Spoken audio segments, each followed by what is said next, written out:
Hi, it's Steve Hargadon, and we're so delighted to have Susan Hildreth here to give us a keynote address.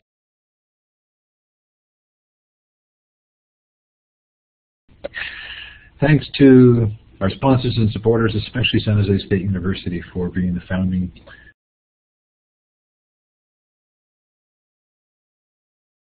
and Blackboard to collaborate as well.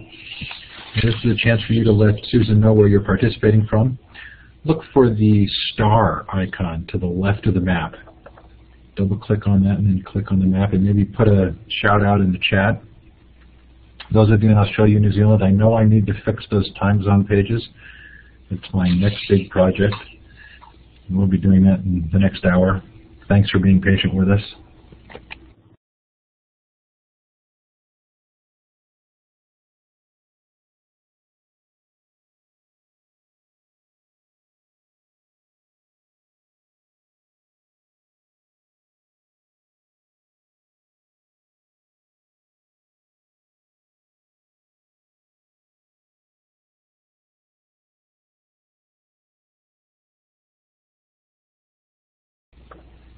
So Susan, I'm going to turn it over to you. Okay, well thank you, Steve. And this is Susan Hildreth. Good afternoon, everybody. I'm in Washington, D.C., and it's 4 o'clock here and hi all around the world. And I'm speaking from my office, which is very close to DuPont Circle here in Northwest D.C. So I'm happy to be here with you all today.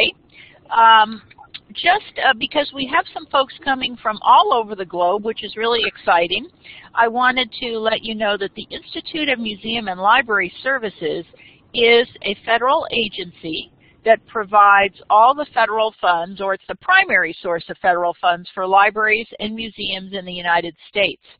So as well as being a grant-making agency, we also do research, policy development, and really identify some strategic trends that we see in the library and museum fields. And I'm going to be talking about some of those today. So, Steve, in a minute, I'd like to do a little polling if that's possible. So, I'm going to be talking about, first of all, what I'm calling now all things digital, because we all know that the digital world is just, overtaking us, and I thought it would be an opportune time for me to just highlight some key initiatives that are going on here in the U.S. in digital initiatives. I wanted to make sure our audience was familiar with them. And also, I'm going to be talking about some other key priorities that the Institute of Museum and Library Services, IMLS, is supporting, particularly learning and our libraries as key community anchors. So we are going to be talking about all things digital. I'll jump right into IMLS's effort, Building Digital Communities. And I would love to just take a quick poll to see how many of you out there have even heard about our Building Digital Communities initiative. Could we try that, Steve? Yes. So if you are familiar with the initiative, then you can click yes or the green check, and you find that by looking at the icons in the participant window. The fourth one over is a checkbox. If you hover over it, you can either put in yes or no. So familiarity, yes, would be the green check, or tick if you're in Australia, and the X would be no.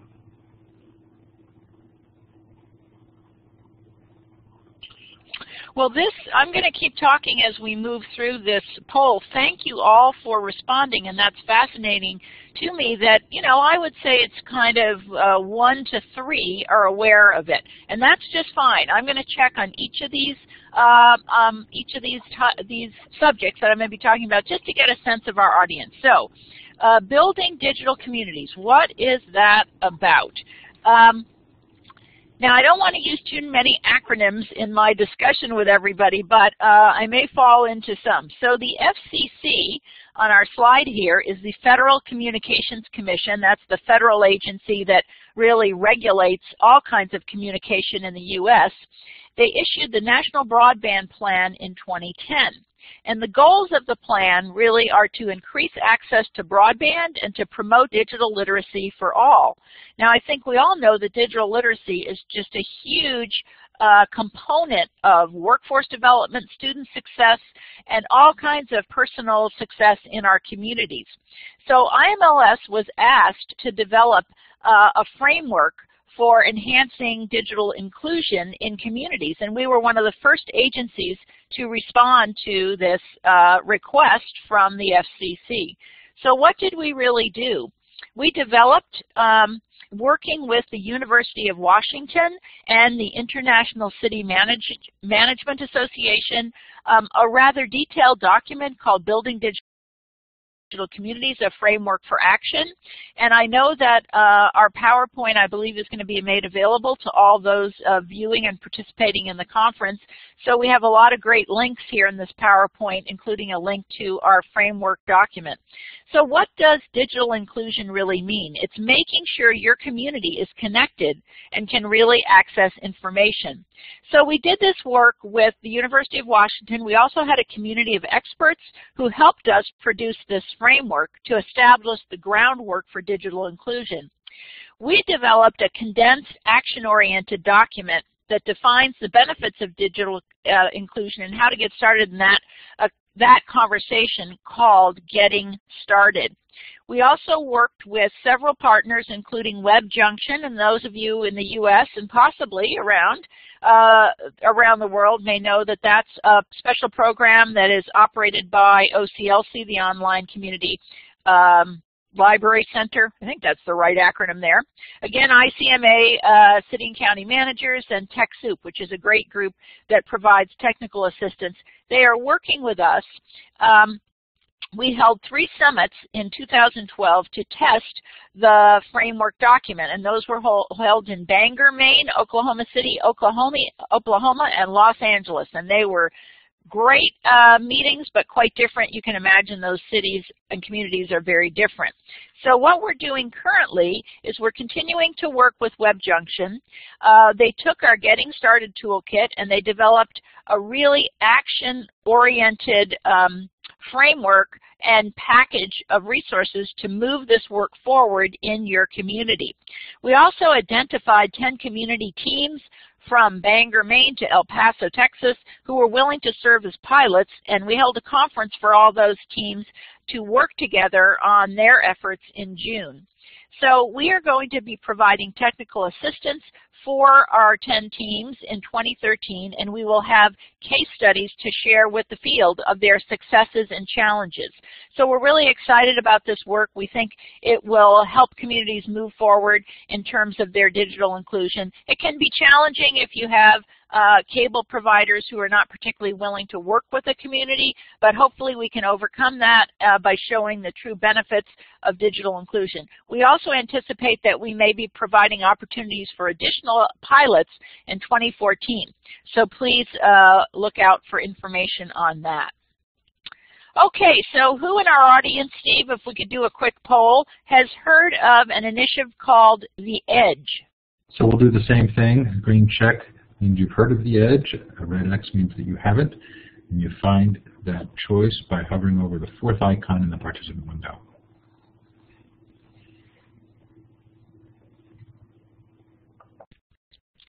So Steve, is our audience able to see the results when you post them in terms of our yeses and nos here? There we go. So The Edge is, again, that's I would say lesser known than building digital communities, but this is a very interesting effort. So let me talk a little bit about The Edge. Now, IMLS, the acronym for my agency, is not a partner in this effort, but this is an important effort that I think most of us should be aware of.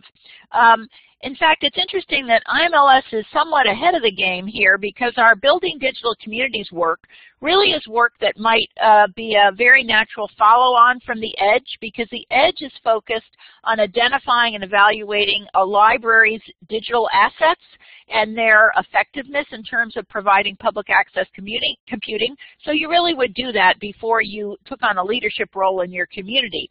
But we're working hand in hand with The Edge. Also, The Edge focuses on technology in your library. It's a national coalition of 13 organizations, first ever attempt to set national benchmarks defining quality public access technology services. Many different participants, including the American Library Association and the Urban Libraries Council, and it is funded by the Bill and Melinda Gates Foundation. And we have the URL here to get more information for the EDGE. So what is the EDGE trying to do? It is, as I said, trying to create benchmarks so library leaders can assess their public access computing capacity and justify the need for continued local investment. Now, I think those of you, and even all over the world, I think we're very familiar with the huge investment that the Gates Foundation has made in public access computing. But at least here in the United States, I feel very certain to say that the Gates Foundation is no longer investing in hardware for our U.S. public libraries. So this initiative is being supported by Gates because they are really trying to help build strategies to achieve local support for public access computing. So it's really kind of a natural effort moving on after their hardware investments. So the EDGE is going to launch in early 2013. They will have an online assessment tool to help identify areas where you need additional training, and then you'll be able to get that training to help you where you really need it, and also you will be able to provide feedback on the assessment instrument. So you really, folks really want you to try this and then provide feedback on it as well. And it will be freely available, so I believe that anyone who has connectivity will be able to use these tools. So here's our next question, Steve. Who in our audience has heard about Connect to Compete? C2C, Connect to Compete. Again, you're hovering over the fourth icon. A green check means that you have heard of Connect to Compete, and the red X means you have not.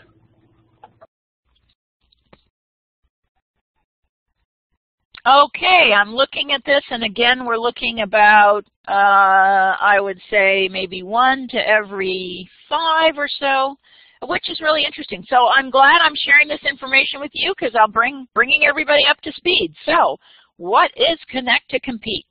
It is a major initiative of the Federal Communications Commission to increase adoption of broadband. You know, we know that 100 million individuals are not using broadband. The main reasons for that, in many cases, it's not available. The connectivity isn't available. Individuals can't afford it, or they may not see the benefit to themselves, or they may be afraid and have more fear than understanding of the value. So the FCC is working with cable companies who are willing to participate and a new national nonprofit called Connect to Compete. What is included in this initiative? We have low-cost computers as well as low-cost connectivity and a focus on digital literacy.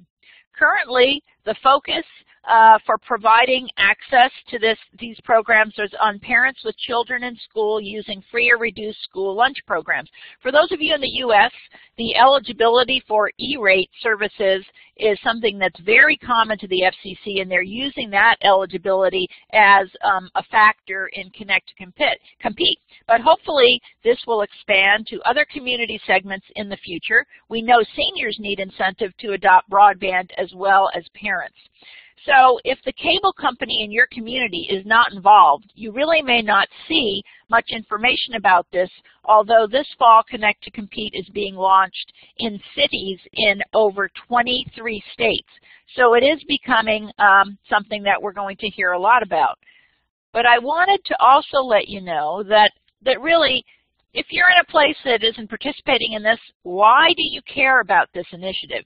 You care about this initiative because the FCC has negotiated a National Advertising Council campaign on digital literacy that will be launching in March 2013.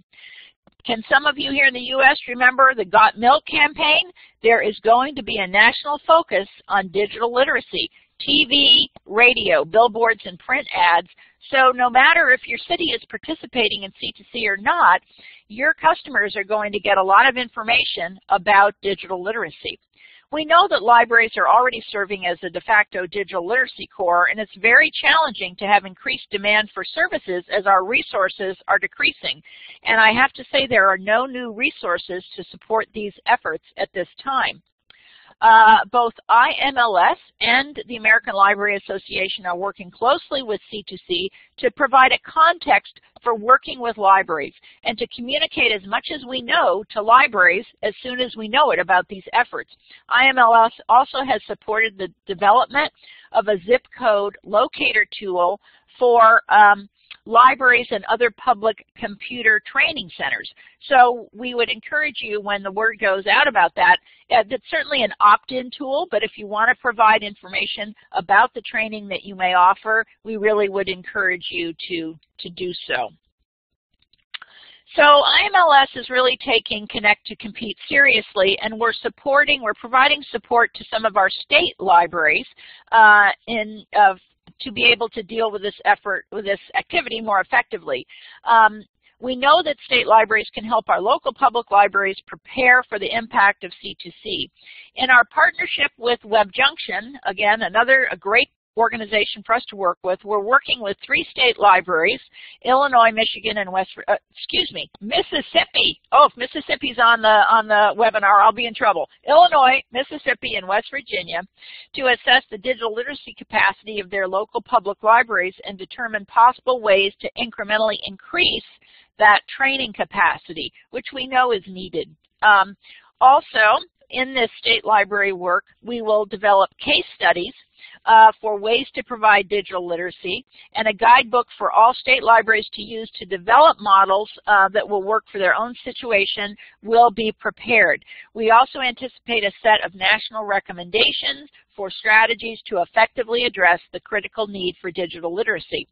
We also have some great archived webinars on this topic, and the links are here on your PowerPoint slide here, and we also anticipate possibly funding pilots in 2014 for ways to address and increase capacity for digital literacy efforts. So please watch out for that information. Also, IMLS is supporting work with individuals as well as libraries. We have recently announced a partnership with the Public Library Association. Their initial focus will be on finding the best curriculum for self-directed learning that can be used in libraries where no training staff is available. This information will be linked to the C2C website, and I think it will be very helpful, particularly when we have a national advertising campaign. Folks show up at your library for help, and you may not have the staff available who can really help them. So this will be self-directed opportunities for individuals to learn more about digital literacy. Also, another important priority in the work that PLA is doing is to identify the best curriculum being used by librarians or other staff who are providing digital literacy training. So we also will be able to provide that information as well. Now on to a new topic, and I'll ask Steve to do another poll. How many of you folks have heard about the Digital Public Library of America? Okay, again, green check means you've heard about it. The red X means you have it, and this is the 4th icon over in the participant window. Now this is fascinating. This is fascinating. We have a much more even mix of folks. Right now it's 55 to 40. So that is great that the Digital Public Library of America, in this audience at least, has some awareness. That is terrific. And that is just great. Of course, not everybody does, but some do. So that's good to hear. All right. This is an exciting new initiative that is focused on providing free access to the huge world of digital materials. There's been a little bit of controversy. Some of you may be aware about the name and the use of the term public. I think that's not as big an issue as some people perceive it. And I also think public is at the heart of this effort because we want to make information available free to all. So let me talk a little bit more about the DPLA. The DPLA is A critical component in the DPLA is making sure that access is free to all. Currently, all efforts are focused on material that is free of any copyright restrictions, although eventually the DPLA will look at other materials. We're taking advantage of cloud computing because we know that information can be anywhere and accessible in many different formats. Actually, I think DPLA sprung from the legal challenges of the Google Books digitization initiative, and really this is in response to that, trying to make the wealth of digital material available, discoverable and accessible to all. Now, in other countries, there are similar networks, and DPLA is working with those networks. I'll mention one of those just in a couple of slides.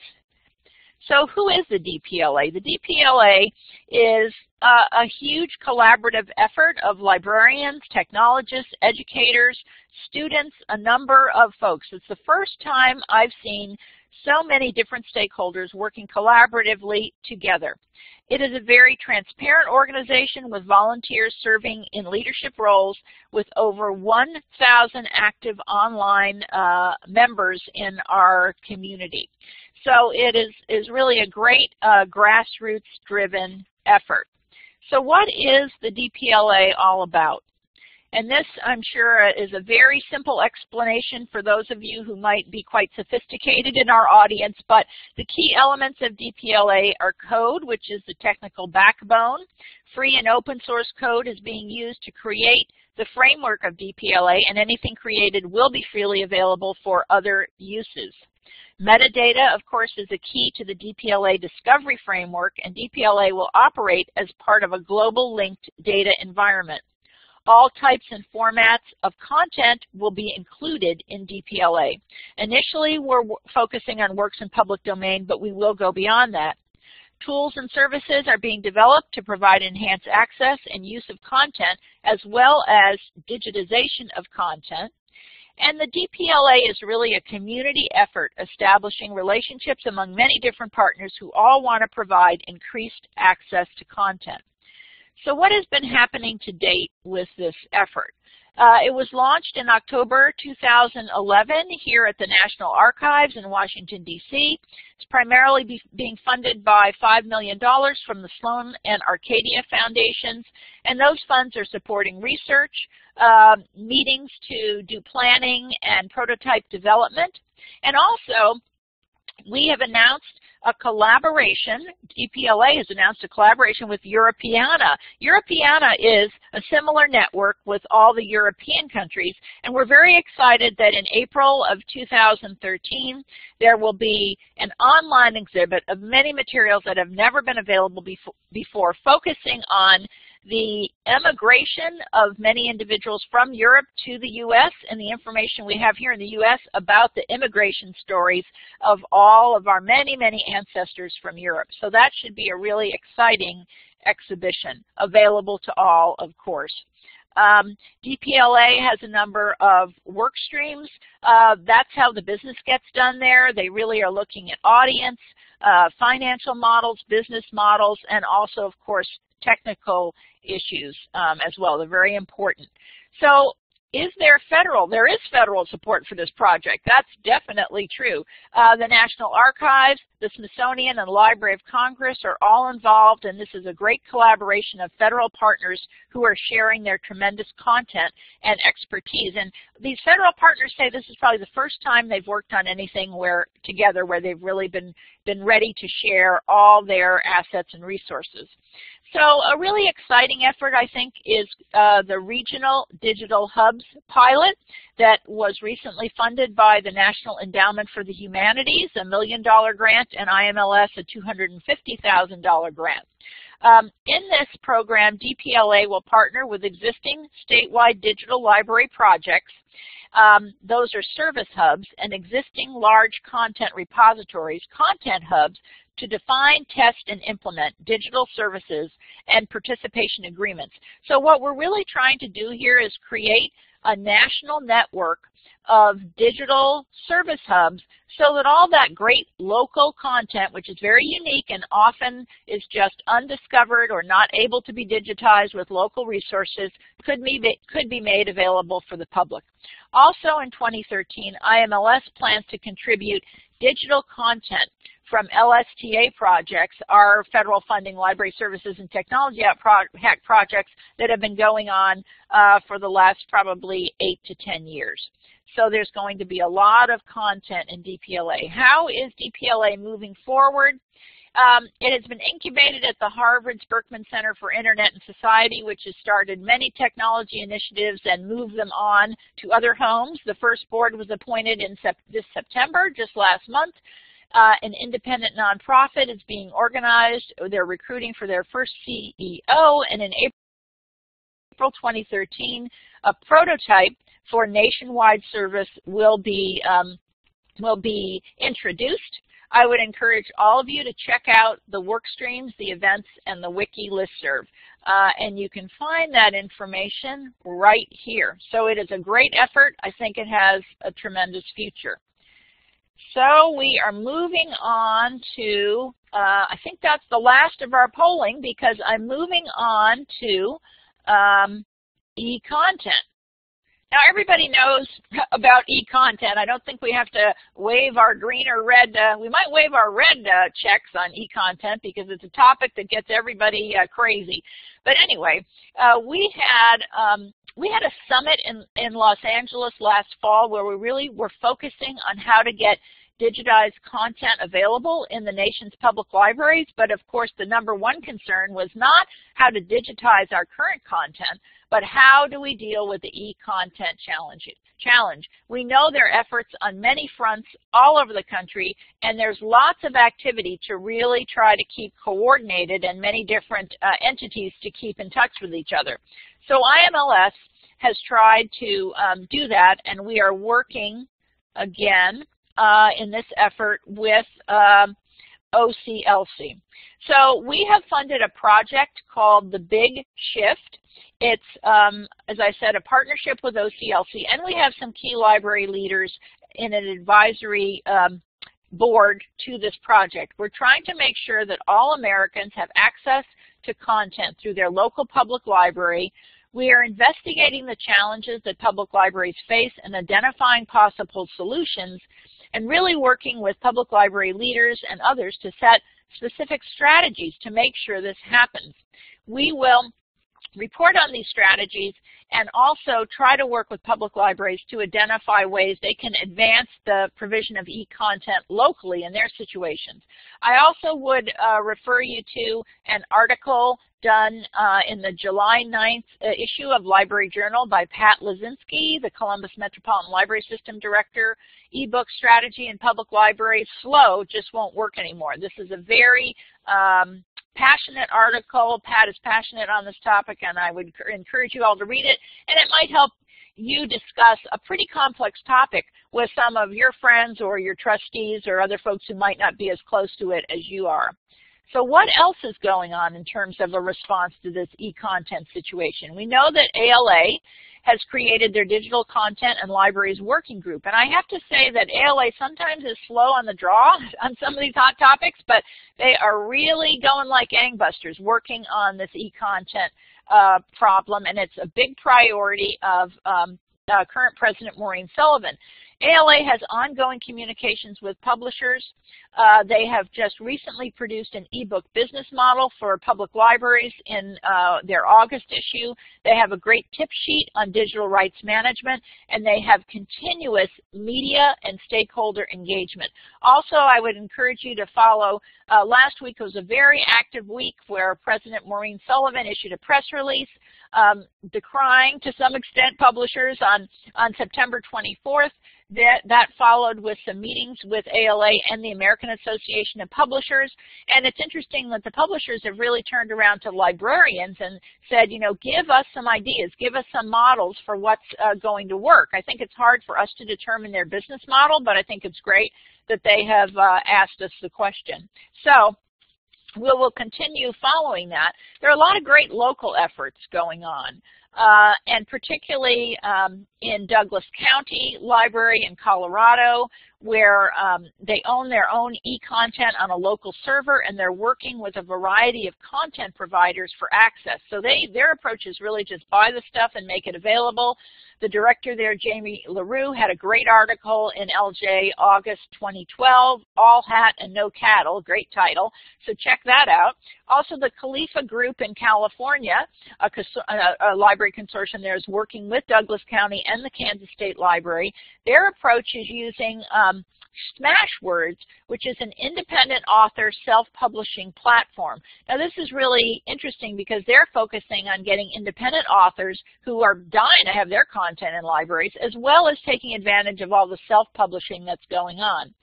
We know Penguin is in a trial partnership with 3M and the New York libraries, providing access to ebooks 6 months after publication. It's great. It's a great trial, but you know we really want those materials as soon as they're available. So we're having continued challenges with publishers, and even the publishers are still fighting with Amazon regarding the price fixing of ebooks. So it's really quite a challenging situation. But I think one of the big challenges in the publishers understanding library use. E-content users both borrow library materials and buy from publishers. It's not either or, it's both and. Yet the recent announcement that Hachette will increase ebook prices to libraries on October 1st, or they've done it already, that was Monday, right, by 2 times the current price is really disturbing. Rationale, ebooks are only purchased once, but there's got to be a better way to monetize that investment. And just remember, it's all about reading in whatever format is most convenient for you. So I think we're in the midst of a big struggle, but I do believe that we're going to have, hopefully we'll have a positive finish as we get through this, because it's really important to provide information to everyone in our society. So I'm going to talk a little bit now about some very key priorities that IMLS is working on, and I would just encourage you all to think about these priorities, how it might impact your library, and it also is a signal for investments that IMLS is making. You know, we have spent really the first part of this discussion focusing on content, how to get content, what content is, how do we manage to get folks ready to absorb content. And access to content is really the hallmark of great libraries. But in addition to content, we must focus on the library as a key part of the educational ecosystem in your community.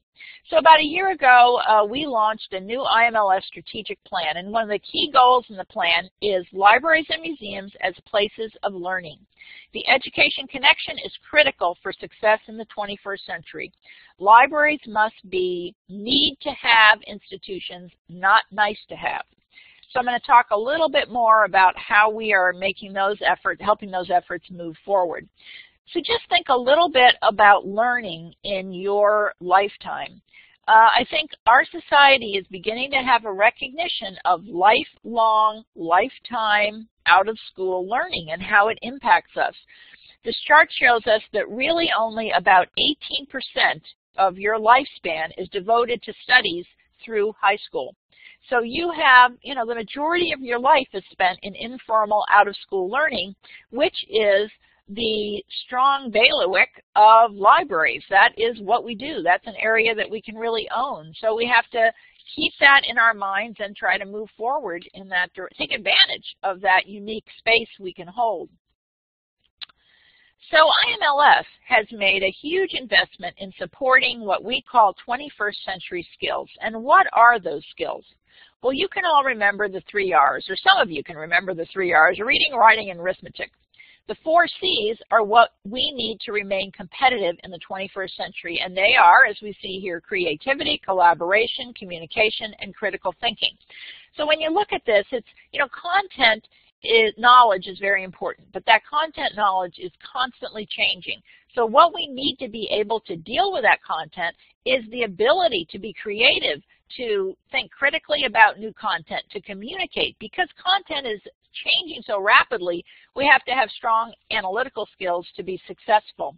IMLS has developed materials both to support the development of these skills for our own library staff, as well as to place the library in the center of the community to ensure that all community members have a chance to develop these skills. So on your slide, you have a great little spot there to find our 21st Century Skills Report. It's a great document. We've recently updated and enhanced and refreshed all the resources we have for you about 21st century skills, so I would encourage you to check that out. So also what we've done in response to thinking about learning is really looking at some critical areas in terms of early learning. We have aligned some of the grant making we do here at IMLS with the Campaign for Grade Level Reading.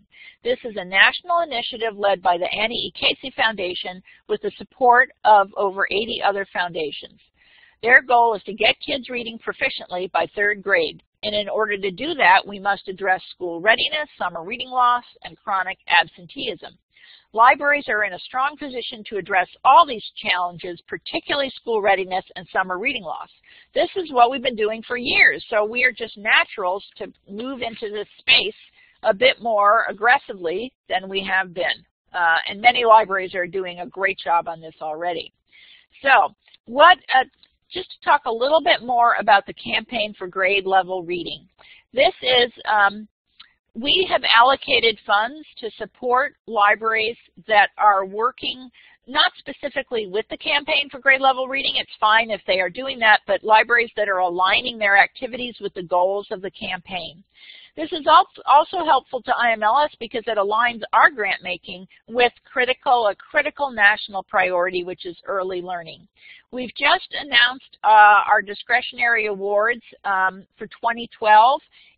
That relate to the Campaign for Grade Level Reading, and we know that although this slide shows $1.9 million, we do know that we had a total of $2.5 million we allocated for early learning.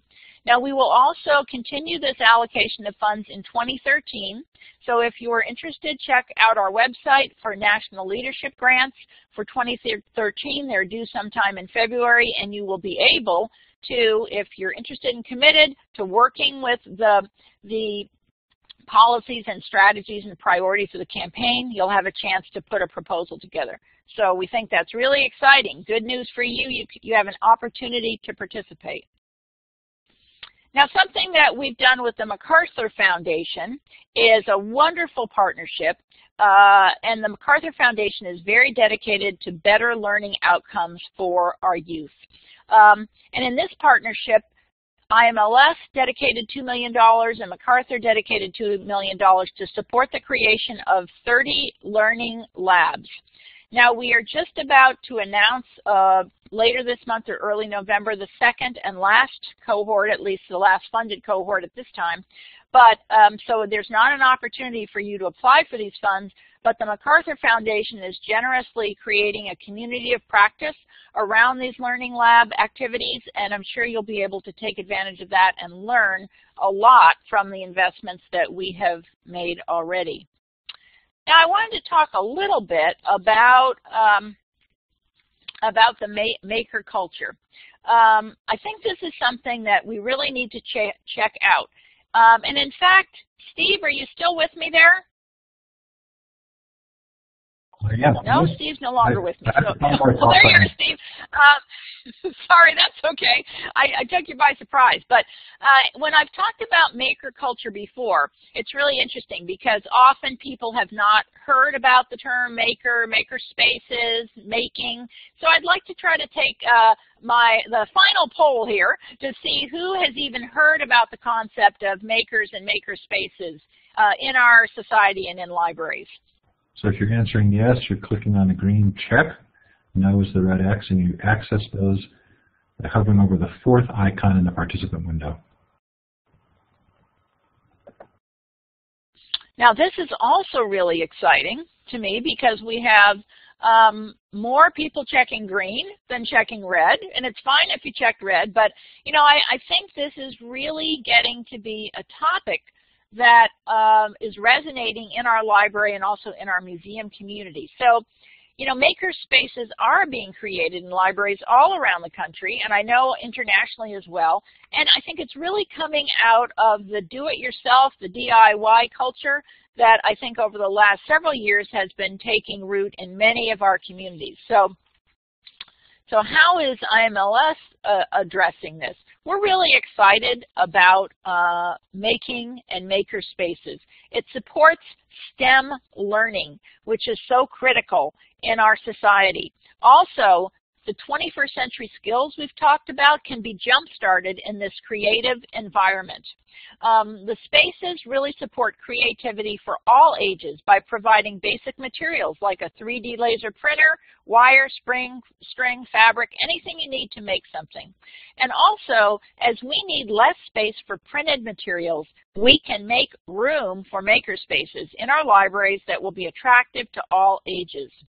I also want to note that it possibly, we think is a strong possibility that funds for maker spaces will be an IMLS funding priority in 2014 and 2015. Now, I wanted to just make a note of a comment that in another presentation I did came from the audience, and that is, what about STEAM? So as we know, STEM is science, technology, engineering, and math. STEAM is science, technology, engineering, arts, and math. So it's interesting that we know, particularly in the makerspace, creating with art can be just as exciting as creating with technology.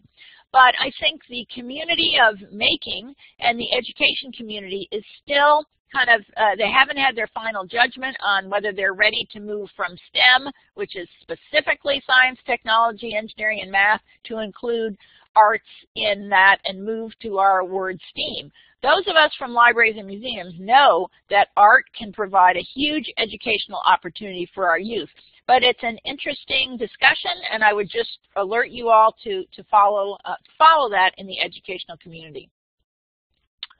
So now I'm going to talk a little bit about a secondary goal, not a secondary, but another goal in the IMLS strategic plan, really as important as learning, and it's libraries as community anchors.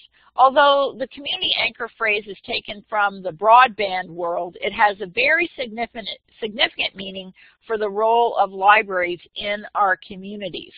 And in order to talk a little bit about that, I wanted to share with you the work that IMLS has done with the United States Department of Labor, Employment, and Training Administration. This is very impactful work.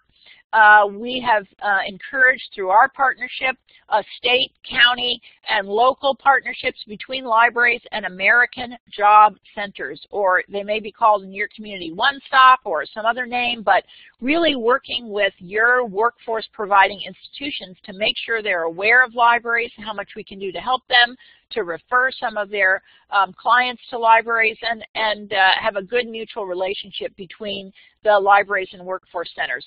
Also, we supported an effort called Project Compass with the North Carolina State Library, where we trained 2,000 librarians, and we created a great community of practice that is available at Web Junction on workforce development. It is a key activity here that libraries can provide in terms of these difficult economic times.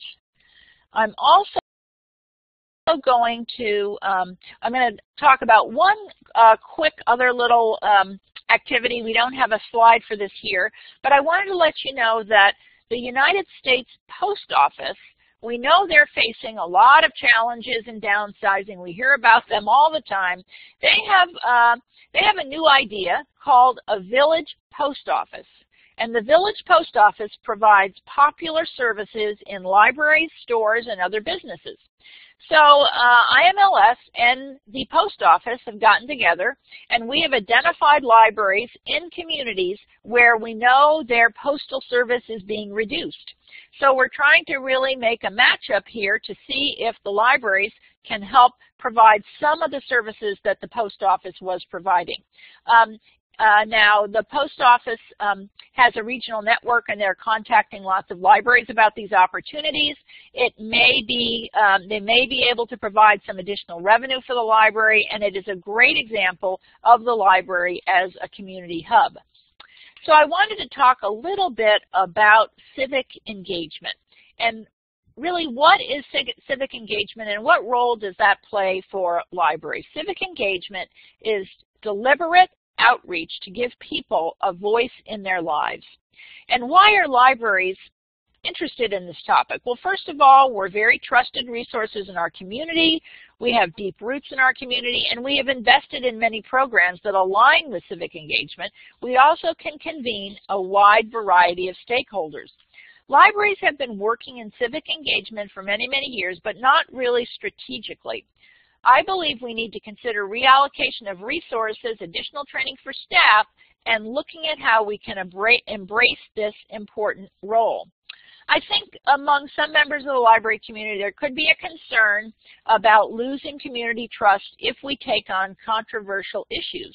But I would argue that the library is just in a key role to do that because we know about the most contentious or the topics in our community or the problems, challenges in our community that really need to be addressed.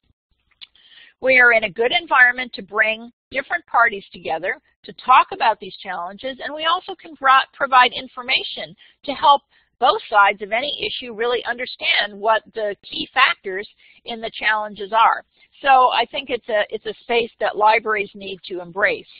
So how is IMLS addressing this or putting this work forward? We are working with a nonprofit corporation called LISC, Local Initiative Support Corporation. They are the largest national low-cost housing provider in the United States. They are beginning to be very interested in the role that libraries play in supporting the quality of life in their communities. In 2013, we will work with LISC to do research and lay the groundwork for future investments. We will try to determine the best practices in the field so far, but also we hope to fund pilots in 2014 to investigate and validate the role of libraries in contributing to the quality of life in their communities. And we know there are some libraries that are actively engaged and serving as conveners in their community to bring quality of life issues and addressing challenges to make the life in their community, the quality of life, better. And they're playing a pivotal role there. And I think that will really help libraries remain relevant in their communities to continue forward in that manner. So IMLS is also working with ALA on civic engagement. We have recently announced our provision for support of the promise of libraries transforming communities. This is a partnership we have with a group called the Harwood Institute. ALA has a partnership with the Harwood Institute. The Harwood Institute is an organization that is housed here in the DC metropolitan area. Rich Harwood, the CEO, has done this community civic engagement work for many years, and his focus on libraries is really interesting. He sees libraries as boundary-spanning organizations. He encourages libraries to turn outward to their community and to really move among community members to bring those members together to address challenges.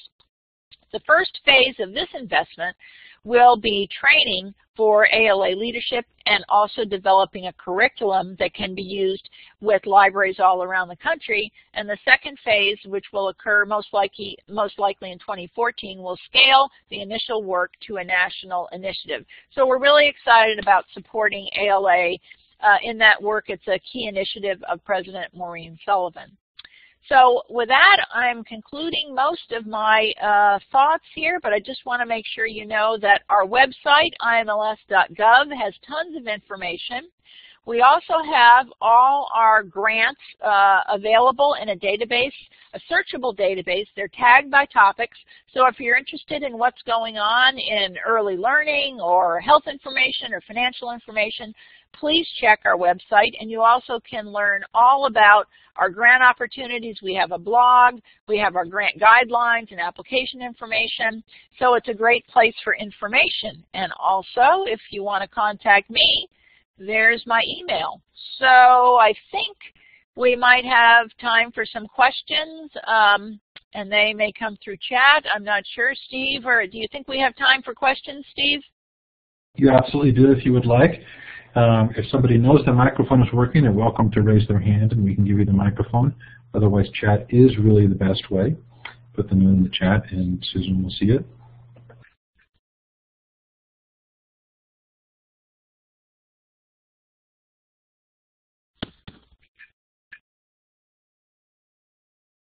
We're getting a lot of good feedback in the chat. That's great to see. And I hope, Steve, that the presentation is going to be available on the 2.012 website so that folks can check it out. There's a lot of information in there. Is that, am I correct on that? Yep, within about an hour, the recording link will be out for your session and for... Steve, not sure if you can hear me, but he did. For you, Kim?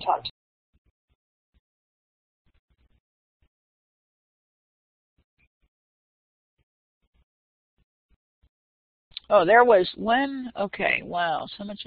There was one on the makerspaces that just went past me.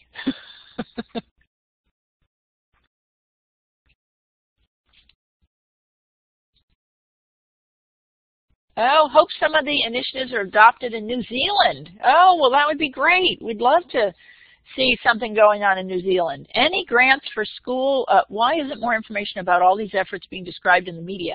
That's a good question. You know, I think we do the best we can in terms of getting information out in the media. You know, it's a challenge. There's so much going on in our society, and really to get the attention of the media can be a challenge. But I think through you know, through our blog, we also are we're doing some more Twitter. We're doing some tweeting, and hopefully we can get the word out as best as we can. So there was a quick question there about funds for school libraries.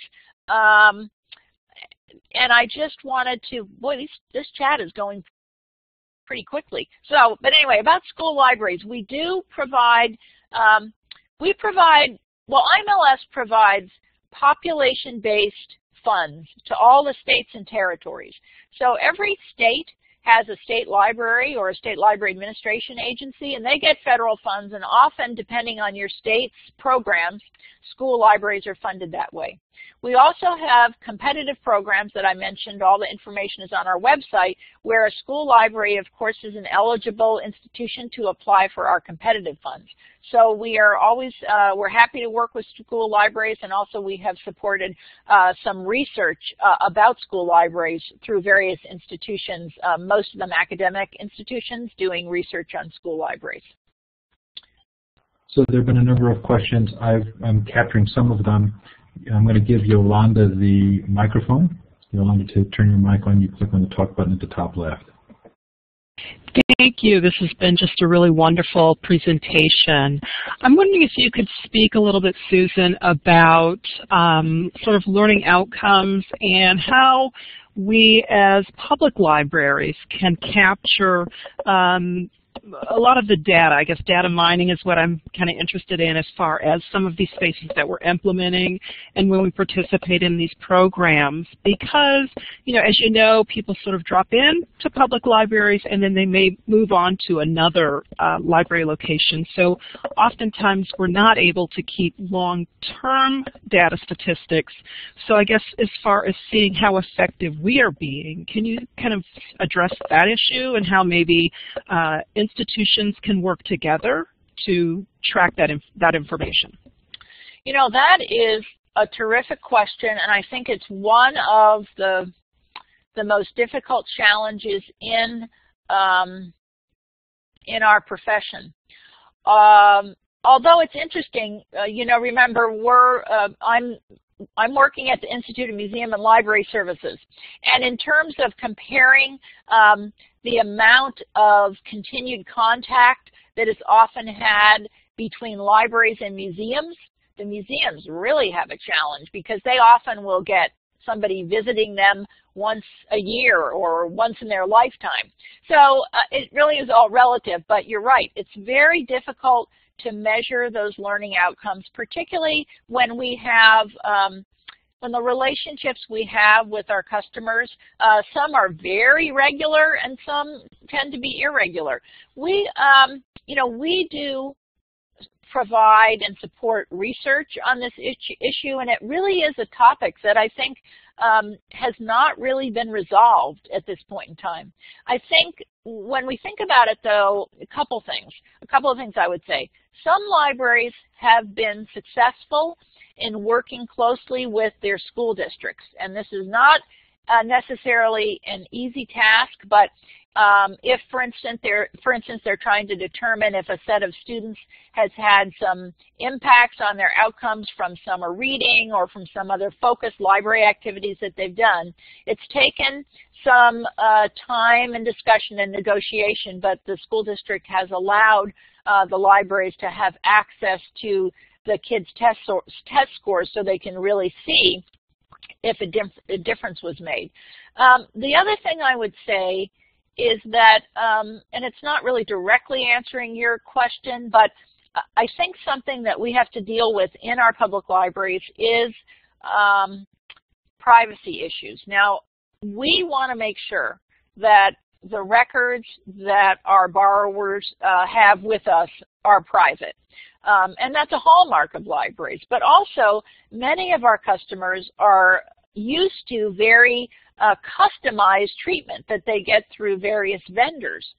So I'm a strong proponent of a library having an opt-in opportunity, however they do it, either opt-in. Some libraries say, we're going to allow you to keep track of your records, or some say, do you want to? But the fact is that I think libraries could provide great customized assistance to our patrons if we were able to track more of their reading habits. And again, I would encourage someone to think about that from an opt-in point of view. Is the customer willing, or do they want the library to have that information? Because we know that studies that have been done recently show that individuals do not perceive, they're not aware of the importance that we place on privacy. Even though library professionals place that great importance, and it is very important, and many of our patrons realize that, other folks don't even think they have that privacy at the library. So we might want to make sure they understand how important that is.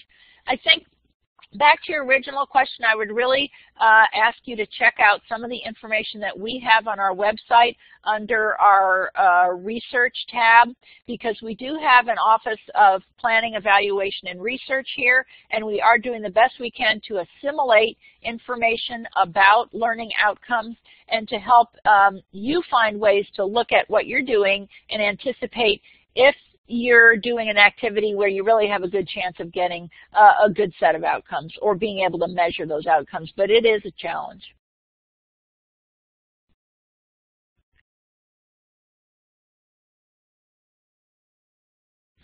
Susan, I've been working on a tech support issue in another room, but I'm going to ask some questions that came up, and if you've answered them, just tell me.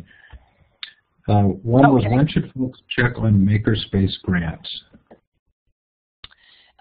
Well, makerspace grants, if we do them, they'll probably be available in 2014, which means, honestly, about a year from now, I would say our guidelines would be out about those grants. But I would encourage you, if you're interested in makerspaces, there are foundations that are supporting this. There are many other, I think you might be able to identify private funders in your own community that might help you if you were interested in moving ahead with a makerspace. So I would encourage you to do that. I know in the chat box here, some people were sharing information they had about makerspaces as well. So, look for in about a year from now, and I know that may sound like a long time to all of you, but government is challenging, but that's not to say that anyone who's interested in doing some kind of a project related to makerspaces, it's more than possible for you to submit a grant application. And again, on our website, check National Leadership Grants and also check Sparks Grants for 2013, because even though we haven't allocated specific funds for that, as we hope to do in 2014, you certainly can put in applications and they'll be reviewed, go through our regular review process. And we're really interested in supporting some of this work. In fact, in 2012, we just made an announcement that we are supporting a grant. We made a grant to the Children's Museum of Pittsburgh to really analyze how makerspaces are impacting youth in children's museums. In fact, museums have really kind of jumped out ahead of libraries in terms of their work with the makerspaces. Again, apologies if you've answered this. Harry asks, why isn't more information about all these efforts being described in the media? Yeah, we did answer that, and that was just, it's really, it's hard to get it out there. I would say that in terms of media coverage, the Connect to Compete, the FCC initiative, has had probably more media coverage than some of the other things. But also, as I said initially when I answered the question, some of this gets lost in all the noise that we have, and particularly here in Washington, a presidential election coming up.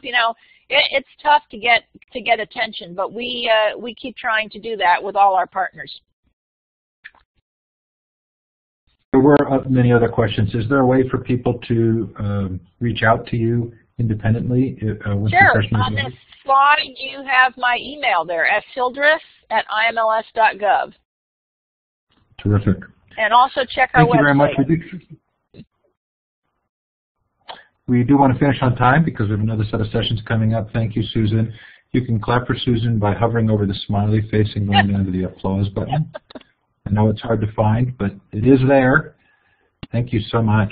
Okay, great. Thank you. It's a pleasure. A terrific audience. What a terrific opportunity for them to hear from you.